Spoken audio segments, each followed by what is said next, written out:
Hi students, Mrs. Jenkins here, and I just wanted to go over a quick review on how you can select a national park for your final project.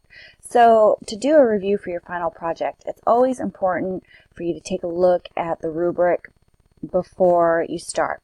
So any assignment, you should be looking at the rubric before you start so you know what's expected and how I will be grading it. So let's go ahead and look at the national park final project rubric. So we're going to go to the course menu, learning modules. We're going to go to module 1, and if we scroll all the way down at the bottom, it says final project review.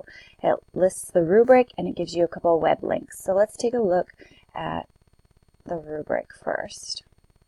So like I said, any assignment, you should look at the rubric before you complete it. So for the final project guidelines and rubric, it's very lengthy. You should take your time and read through it so you know what is going to be expected, and this will help you decide on which national park you would like to focus on. Because in order to choose your national park, you need to be sure that it has enough of the criteria that you're able to complete the project. So for example, we're going to have to, it gives you a scenario, and then you're going to have to include various geological formations and make different stops, like you're creating a virtual tour. So you're going to have 2 stops to describe 2 different rock types in your park, 2 different stops to describe the tectonics in your park, the geological history in your park, and the structures within your park. 2 stops for each of these. So that's why it's important to find a park that is going to enable you to have those stops. So for example, the Everglades National Park would not be a wise choice because they don't have enough geological variety in the park to make those stops. So you'll want to pick a different one than that. So when you review the rubric, it talks about those stops that you're going to need and the information you're going to have to find. And then it gives you a good example layout. You don't have to use this layout, but it gives you a good way to organize it. It goes into more details about each of the features that you need to talk about. It talks about the milestones because you're going to be submitting different portions of the assignment earlier in the class so you can get feedback and make improvements before you submit the final project.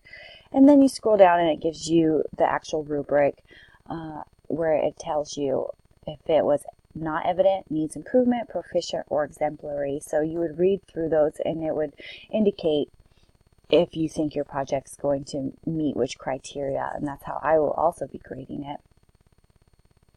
And you'll have that feedback on the milestones. So you can review that. Once you review the rubric, then we're going to go back to the National Park Service's web link, and here is where you can search for a national park that you may like to go through. All of them are listed, so you can scroll through.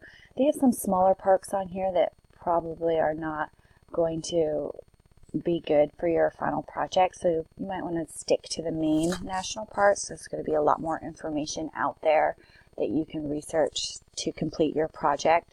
So let's take a look at, I want to also show you another hint.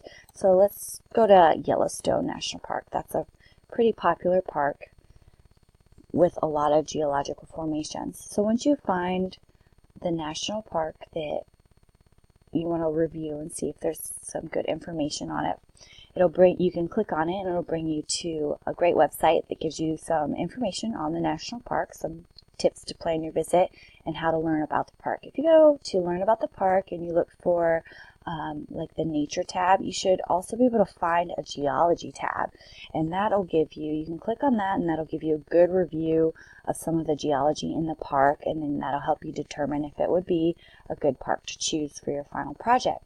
Now a hint I can give you is if there's no geology tab, then that's probably going to indicate that the park doesn't have a lot of geology a lot of geological formations that you're going to be needing to complete your final project. So that's another good hint. Now, so that's how you can search through it. If you have any more questions or if you're unsure of which park to pick, go ahead and shoot me an email and I will be happy to help.